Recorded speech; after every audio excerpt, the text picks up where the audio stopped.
This will look silly. What makes Chris Evans or Chris Hemsworth so charming? Money, fame, height? Yeah, of course, right? But they also have a unique vibe, right? That's why we all like them. What if you can just copy it? It is not copying in traditional sense. If you learn and observe from them and mix it with your own traits, it'll be like a magic. People will be bound to fall in your gravity, and finding a girlfriend will be a cup of tea. But do it for yourself, not girls. So, let's start. Chapter 1. Owning the space around you. Let's start with something that looks obvious, but our own brains sometimes make us forget it, especially in front of our crush, right? It's confidence. Your presence in a room is shaped by more than just your words. It's defined by how you inhabit the space around you. Owning your space is about more than just physical positioning. It's a reflection of your internal confidence and comfort with yourself. It signals to others that you're grounded and unafraid to be seen. The psychology of spatial awareness. When you take up space intentionally, through posture, gestures, or movement, you send a subconscious message of self-assuredness. Psychologically, this relates to power poses as studied by Amy Cuddy in 2012, where expansive movements are linked to increased confidence and a perception of authority. Your body language impacts both how others perceive you and how you feel about yourself. Think of someone who keeps their arms close to their body or avoids gesturing when they speak. They appear guarded or uncertain, even if their words are confident. By contrast, someone who uses their hands freely, leans into laughter, or gestures naturally exudes openness. Their physical ease suggests emotional ease, making them more appealing and relatable. The philosophy of comfort in space. The way you move through a room isn't just a practical tool. It can also be seen as a metaphor for how you navigate life. Stoics might say that to own your space is to embrace your place in the world. Marcus Aurelius reminds us to stand erect or be made to stand upright. When you occupy space with intention, you assert that you belong, not in an arrogant sense, but in harmony with your environment. This doesn't mean dominating or overshadowing others, but finding a balance. Like water flowing into a container, you fill the space, naturally, adapting without losing your essence. Confidence isn't about being the loudest person in the room. It's about being comfortable with your presence and inviting others to share it with you. Start with posture. An upright stance signals self-respect and poise. Use your hands when you talk, even in small ways, to add emphasis and animate your words. When you laugh, allow yourself to lean back. Throw your head slightly, or lightly touch a friend's shoulder if it feels appropriate. These movements show that you're comfortable, not only with yourself, but with the people and environment around you. When you own your space, you communicate without words that you're confident, grounded, and unafraid of attention. This quiet assurance naturally draws others toward you, making connection effortless. Remember, confidence is the key. You need confidence in every single stage of life. Chapter 2. The Push-Pull Method. Every interaction carries a rhythm, a subtle dance. This is the art of push-pull, a dynamic balance of being warm and engaging while playfully teasing or challenging the other person. When done well, it creates a connection that is not only enjoyable, but memorable. It's about striking a balance. For example, a thoughtful compliment might draw someone. You always know how to make a room light up, but I still can't believe you're always late. The key is balance. It's a back and forth that keeps the other person intrigued, without feeling either overwhelmed or undervalued. Being too complimentary can make you seem insincere or overly eager, while constant teasing can come off as abrasive or disconnected. The psychology of push-pull.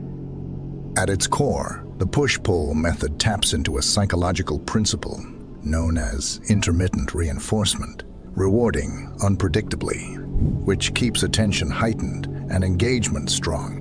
A study published in Personality and Social Psychology Bulletin, 1994, demonstrated that relationships thrive on a mix of stability and unpredictability, fostering interest and emotional engagement.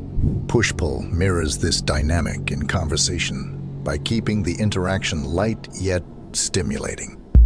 From a Stoic perspective, the push-pull method aligns with the principle of moderation, finding the middle path between extremes. As Epictetus suggests, all things in moderation, including moderation. The idea is not to withhold kindness or drown others in it, but to weave together lighthearted challenge and genuine connection. This approach keeps interactions engaging without overstepping into manipulation or flattery. In this balance lies the essence of genuine charisma.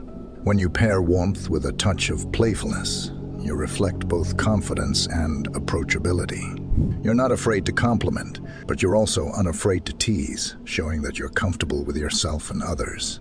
This balance reflects emotional intelligence, a skill as rare as it is valuable.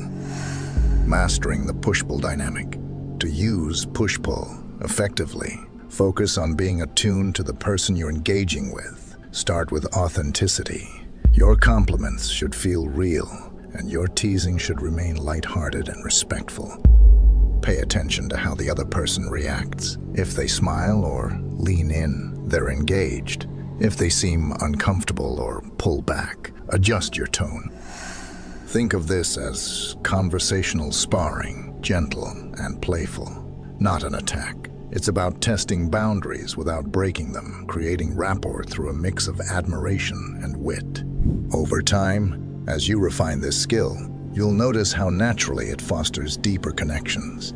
At its heart is an exercise in balance, giving just enough to draw someone in, then stepping back to keep things light and intriguing. Done well, it transforms ordinary interactions into meaningful exchanges, leaving a lasting impression on everyone you meet. Chapter 3. Smiling. We all know this, but often forget to wear it, just like confidence, isn't it? A smile is one of the simplest yet most profound tools we possess for connecting with others. It's more than a facial expression. It's a signal, a bridge, and a spark that can illuminate any conversation. When you speak through a smile, you don't just communicate words. You communicate warmth, openness, and trust. This small act has a psychological and even philosophical weight that extends beyond its surface simplicity. A smile signals warmth and openness, making you appear approachable and easy to connect with. It's a nonverbal cue that tells others you're friendly and safe to engage with. This approachable demeanor invites conversation and builds trust, making people more likely to share, listen, and collaborate with you. In essence, your smile becomes a subtle but powerful way to bridge gaps, fostering a sense of connection that might otherwise take much longer to achieve. It's a small gesture with big impact. A genuine smile isn't about baring all your teeth or grinning ear to ear at every opportunity. It's about letting your inner warmth spill into your expression naturally. A true smile comes from the eyes, not just the mouth. A phenomenon researchers call Duchenne smiling, named after Guillaume Duchenne, 1862, which involves the muscles around the eyes, signaling authentic emotion. This type of smile resonates deeply because it's real, and people intuitively sense that. Speaking through a smile doesn't mean slapping one on indiscriminately. Instead, it's about aligning your external expression with your internal state.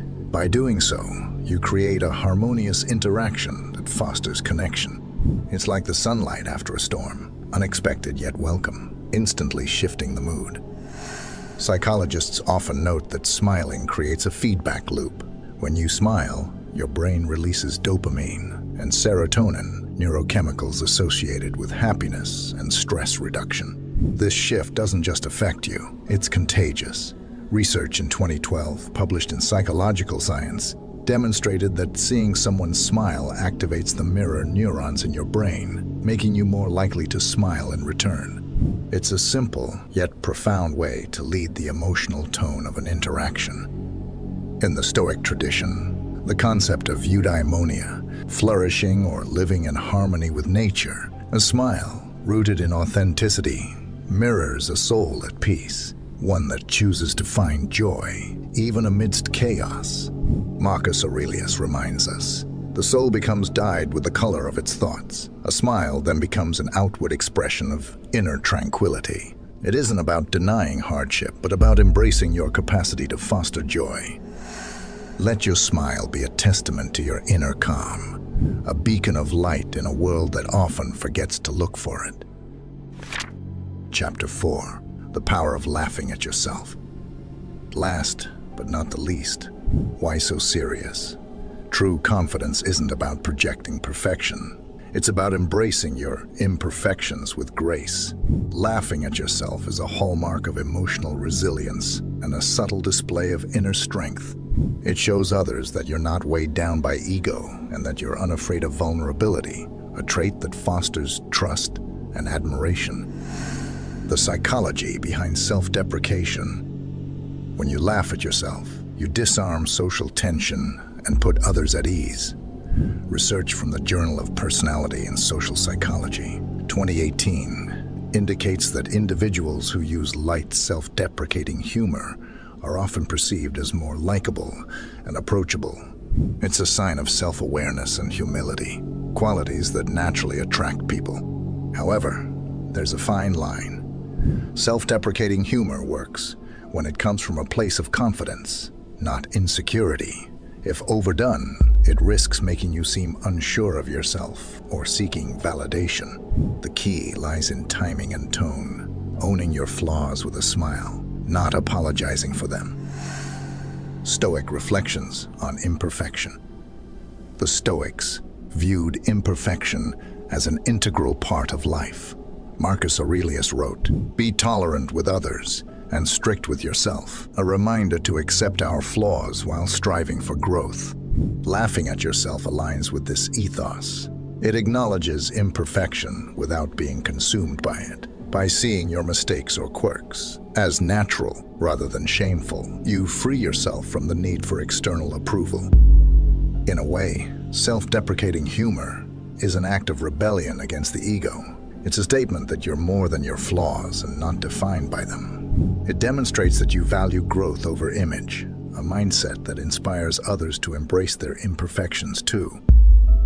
How to use self-humor to build rapport. To master the art of laughing at yourself, start by identifying moments when things don't go as planned. Missteps, awkward encounters, or harmless mistakes. Frame them as lighthearted anecdotes, not confessions.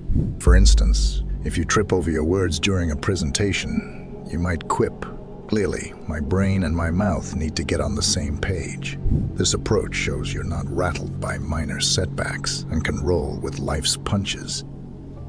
Self-humor also builds relatability. It reminds people that you're human, just like them. This shared humanity creates a sense of connection, breaking down walls of pretense. Confidence through vulnerability. When you can laugh at your own expense, you showcase a rare kind of confidence, one rooted in self-acceptance. It's a quiet yet powerful way of saying, "I'm at peace with who I am, flaws and all." This authenticity not only makes you more likable, but also fosters deeper, more meaningful relationships. In a world that often prizes perfection, the ability to laugh at yourself is a radical act of self-trust. It invites others to let their guard down, creating space for genuine connection and mutual respect. As you practice this art, you'll find that what once seemed like vulnerabilities transform into strengths, making you not only more confident, but also more magnetic. Thanks for watching.